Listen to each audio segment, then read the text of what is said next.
Sur internet, sur toutes les fiches techniques destinées aux débutants ou même aux non-débutants, en général on va conseiller aux gens de maintenir les cyclidés nains en couple ou bien en trio avec un mâle et 2 femelles, sauf que j'ai découvert par mon expérience que en fait c'est une très mauvaise idée et que ça peut être une grosse erreur parce que ça peut entraîner le décès d'un de vos poissons. Dans cette vidéo, je vais vous parler plus précisément des cyclidés nains, donc toute la famille des Apistogramma, ainsi que les Ramirezi, et aussi un cyclidé qui est un petit peu plus gros mais qui fait pas partie des grands cyclidés, c'est le Pellicacromis pulcher. Toutes ces espèces-là, c'est des espèces que j'ai eues et que j'ai observées pendant des heures et j'ai essayé de les faire cohabiter entre eux, mais également avec d'autres espèces. Donc je vais jamais vous parler d'espèces que je n'ai pas eues, justement parce que ça ferait que je me base sur des fiches techniques et j'ai appris à mes dépens que les fiches techniques ne sont pas toujours vraies. Donc quand vous introduisez un couple de cyclidés nains, qu'est-ce qui se passe? En fait, en général, la femelle va se faire poursuivre par le mâle. Donc ça va être des poursuites douces, il va pas y avoir de combat, va pas y avoir de blessures, ça y a pas de souci, ça reste des espèces très pacifiques. Mais le problème, c'est que quand la femelle se fait poursuivre très souvent, elle va stresser et ce stress va lui faire développer des maladies qui peuvent entraîner le décès.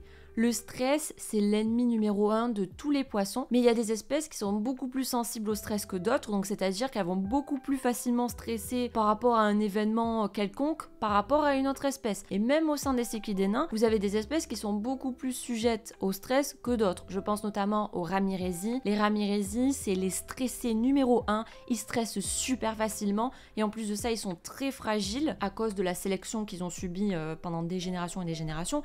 Donc, le moindre petit coup de stress peut causer leur décès. Ce qui fait qu'ils sont quand même moins adaptés aux débutants à cause de ça. Mais de mon expérience en ayant eu pas mal de Ramirezi au fil des années, c'est que je dirais que le facteur de stress numéro 1 chez eux, c'est la présence du congénère. Donc en général, ça va être la femelle qui va stresser, ça va pas être le mâle. Dans le cadre d'un couple, la femelle va avoir une longévité bien moins élevée que le mâle à cause de la drague du mâle. En fait, sa lourdeur va la stresser et elle risque de décéder. Donc si je prends l'exemple d'autres Apistogramma, par exemple le cacatois, donc l'Apistogramma cacatoïde, c'est aussi un poisson que j'ai eu, j'en ai eu beaucoup parce qu'ils m'ont fait une ponte et plein de bébés sont arrivés à l'âge adulte et donc j'ai pu observer la cohabitation en fait au sein même de l'espèce. Pour le cas du cacatois, c'est vrai que sur internet j'ai l'impression qu'on conseille de les maintenir en trio, donc un mâle avec 2 femelles. Moi je le conseille pas parce qu'en fait les femelles ont quand même pas mal de caractère chez les cacatois comparé aux Ramirezi où les femelles sont plutôt effacées, elles ont tendance à, voilà,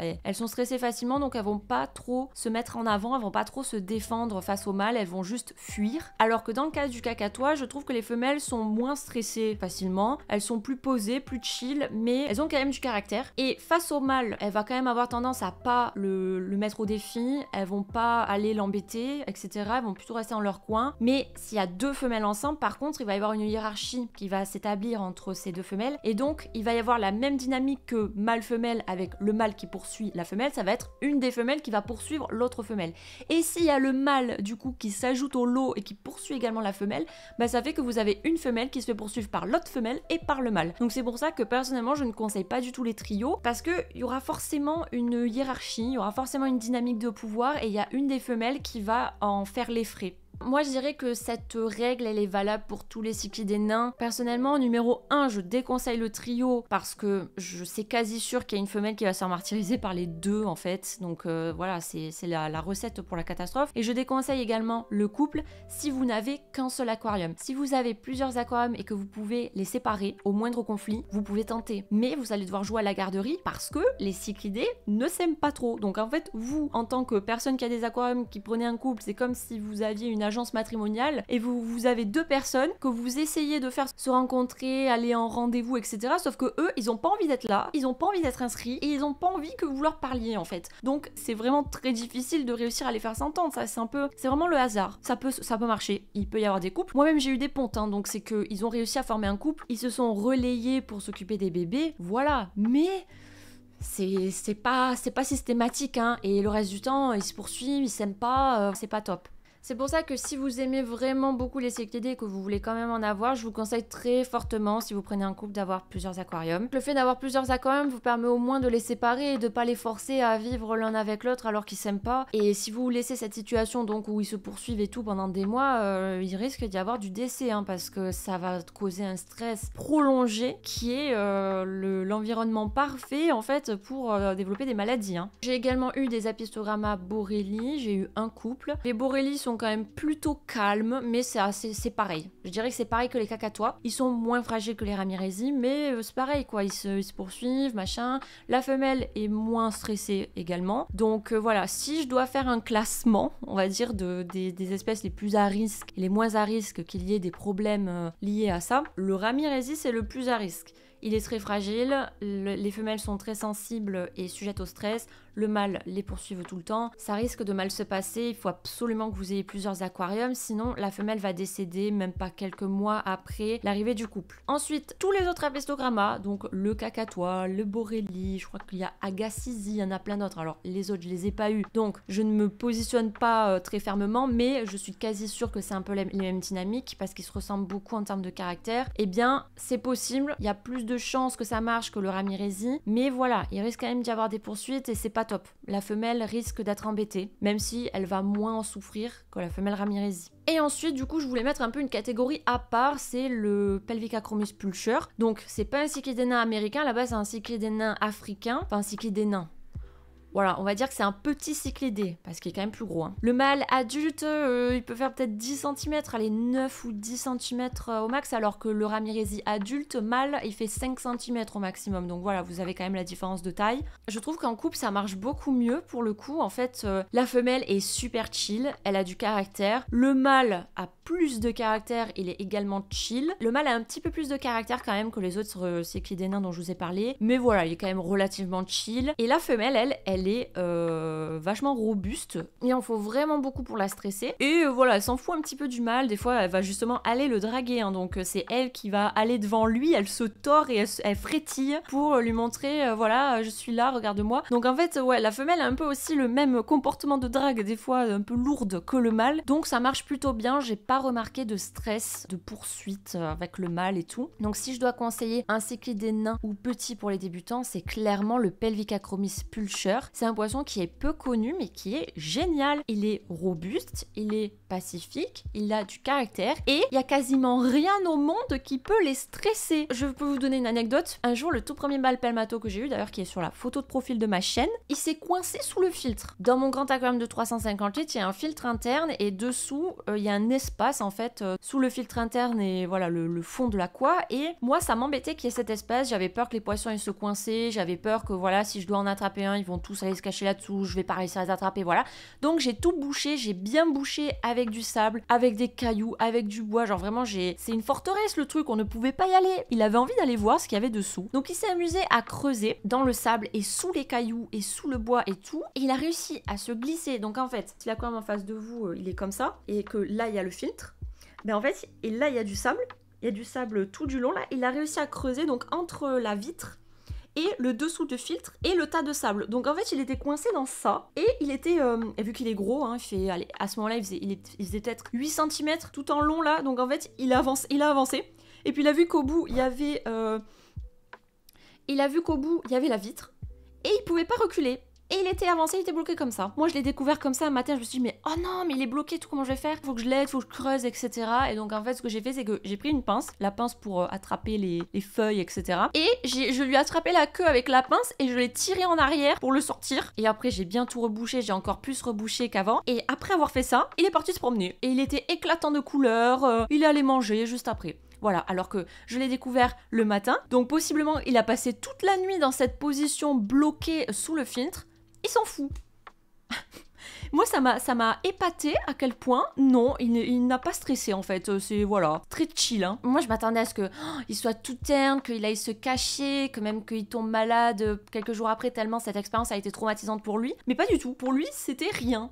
C'était, voilà, mince, je me suis bloquée. C'est tout. Donc ça m'a vraiment épaté. Je ne savais pas du tout que les pelmatos étaient aussi chill. Moi, je trouve ce poisson épatant. Il est génial. Il est trop peu connu. Donc, je ferai des vidéos à son sujet, ça c'est sûr. Donc, le but de cette vidéo, vidéo, c'est de débunk un peu tout ce qu'on peut trouver sur internet en fiches techniques, même en contenu vidéo, qui conseille les cyclides des nains en couple. D'expérience, j'ai vu que ça marche très rarement. Donc j'espère que cette vidéo vous aura appris quelque chose, j'espère que vous remettrez aussi en question les fiches techniques. Il faut aussi faire attention aux gens qui font des vidéos sur certaines espèces, qui prennent des images de ces poissons qui sont vus sur internet, qui lisent la fiche technique. Vous allez juste avoir la fiche technique recrachée sous format vidéo. Mais la personne n'a pas eu ces poissons, elle les a pas observés pendant des heures, elle a pas vu qu'en fait ça marche pas. C'est des personnes qui vont avoir beaucoup de visibilité. Les débutants, dès qu'ils vont chercher des informations, hop, ils vont chercher ça, ils vont tomber là-dessus, ils vont se dire ah cette personne elle s'y connaît, je vais l'écouter, je vais faire pareil, ça va bien se passer, je suis confiante et tout. Et en fait ils se retrouvent emmerdés parce que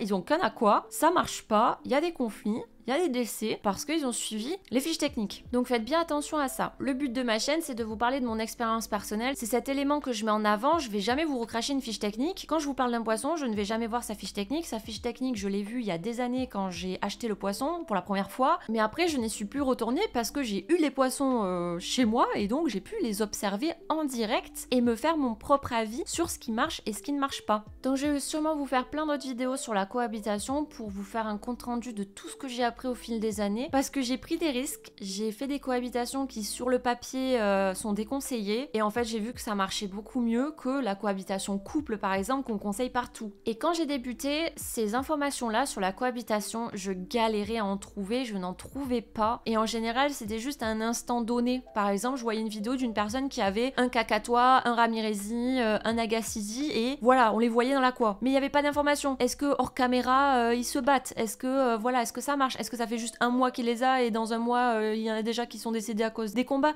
On ne sait pas. Et donc moi je voulais vous apporter une approche transparente où je vous dis voilà ce qui a marché, ce qui n'a pas marché et ce que j'ai pu observer, ce que j'ai pu filmer et pour que ça vous apporte quelque chose. Si je dois faire une analogie un petit peu tirée par les cheveux, on va dire que c'est comme si vous cherchez à acheter une voiture. Si vous tapez le modèle en fait sur YouTube, sur internet, etc., vous allez avoir plein de reviews de gens qui ils font que ça, tester des voitures, sauf qu'en fait ils vont la tester sur 100, 200, 300 km, ils vont faire plusieurs types de routes et puis ils vont vous dire voilà elle est confortable, inconfortable, elle démarre vite, etc. Ils vont vous donner les caractéristiques de base. Sauf que vous savez pas si il y a des problèmes électroniques, est-ce que vous allez devoir aller au garage tous les 4 matins, est-ce qu'elle est fiable, etc. Ça ils sauront pas vous le dire parce que ils l'ont vu que très peu de temps, ils l'ont pas eu sur le long terme. Et voilà, donc si je prends cette analogie pour le monde des poissons, c'est les personnes qui présentent une espèce qu'ils n'ont pas eu, ils ont lu sa fiche technique, ils ont trouvé des vidéos sur ce poisson, ils vous le présentent, ils vous disent voilà, vous pouvez faire ça, etc. Mais eux, ils n'ont jamais eu ce poisson chez eux dans leur aquarium pendant des années, des mois, etc. Donc ils savent même pas si la cohabitation qu'ils vous proposent fonctionne. Et c'est le cas pour le couple de ramirezi. Les personnes qui font des vidéos pour les débutants en disant dans 60 litres, vous pouvez mettre un couple de ramirezi, voilà, vous le plantez bien, vous faites un joli décor, etc. Et c'est nickel. Je suis désolée, au bout de même pas quelques semaines, la femelle va décéder. Parce que je vous l'ai dit, moi j'ai essayé de mettre un couple dans 350 litres et ça s'est mal passé. C'est la cohabitation couple qui ne fonctionne pas et en plus ils sont dans un tout petit aqua, alors là pour le coup ils sont l'un sur l'autre constamment, donc c'est encore pire. Donc c'est pour ça que quand je vois tout ce contenu là qui pullule sur internet et qui a beaucoup de visibilité, moi ça me fait de la peine parce que quand j'ai débuté, j'ai suivi également ces conseils là et j'ai vu que ça marchait pas du tout et j'étais super attristée quand il y a eu le décès de la femelle, quand j'ai vu qu'elle était stressée, je comprenais pas ce qui se passait, je croyais que c'était les paramètres de mon eau, que mon eau n'allait pas, que mon aquarium n'était pas assez planté, que la température n'allait pas, etc. Alors que non, c'est juste que la femelle était stressée par les avances du mâle. Parce qu'après j'ai eu des ramirezi du coup tout seul et ça se passait très bien. L'eau était la même, je plantais mon aquarium de la même façon, j'avais rien fait de spécial. Mais ça marche mieux parce qu'il n'y avait pas de conflit. C'est pour ça que si vous voulez des cyclidés nains, moi je vous conseille d'avoir plusieurs aquariums pour pouvoir les séparer en cas de besoin. Et sinon, de mon expérience, je trouve qu'un cyclidé nain tout seul est beaucoup plus épanoui qu'un cyclidé nain en couple. Sauf que je n'ai vu nulle part ce conseil. Quand on prend les fiches techniques ou les informations disponibles sur les cyclidés nains, en général on vous dit gardez-les en couple, gardez-les en couple. Sauf que en soi, pour un débutant, un couple, pourquoi ?